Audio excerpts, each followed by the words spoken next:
My wife, May Riedel, was known in her industry for being a workaholic. She was always in meetings. Even when we went away together, she would leave me by myself, find a quiet spot, put on her headset, and join another meeting. At our wedding, she did not even wait for the carefully planned reception to end before slipping away from everyone, putting on her headset, and joining a meeting. Even on the day my father died, she simply turned away, found a corner, put on her headset, and joined yet another meeting. Then one day, I was using May's computer for a work call and happened to switch profiles. By accident, I opened her meeting history. There were pages and pages of archived calls. Each one was titled, My Love. My fingers trembled as I clicked on one. In the recording, the woman who had always been quiet and reserved with me was smiling as she chatted with another man about the little details of her day. They talked about what to eat, where to go on vacation, where they should buy a house, and when they wanted to have a baby. More than 10,000 archived calls documented the quiet, ordinary happiness of the life she shared with him. It turned out that the 10+ hours of meetings she attended every day were actually dates with another man. May Riedel walked over to me after her shower. She was towel drying her hair as she said casually, "You don't have to wait for me. Go to bed first. I have a meeting." May glanced up. When her eyes landed on the laptop in front of me, I caught a flicker of panic in them. I had always known May to be cool and composed, but this time, she came rushing over and planted herself in front of me.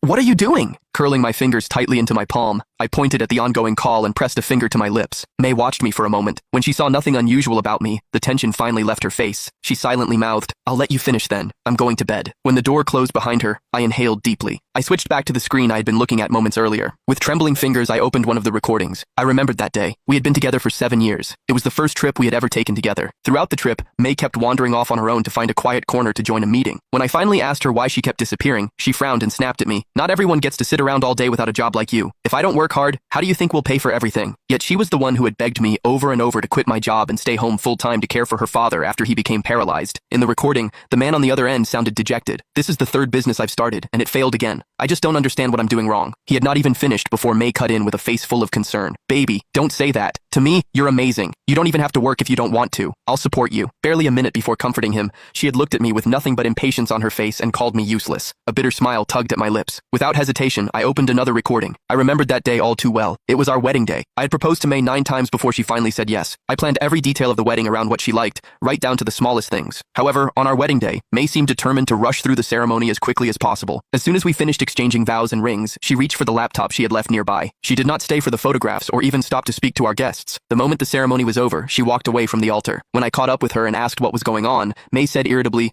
"I have a meeting. It's extremely important, so please don't bother me." In the recording, the man held up a spatula and asked with a smile, "Isn't it your wedding today? How are you still here talking to me?" Still dressed in her white wedding gown, May looked at him earnestly. "It's your first time cooking. How could I miss something this important?" The absurdity of it all began to sink in. This was why she had abandoned our wedding that day. It was all because this man was cooking for the first time. That was the extremely important matter she had been talking about.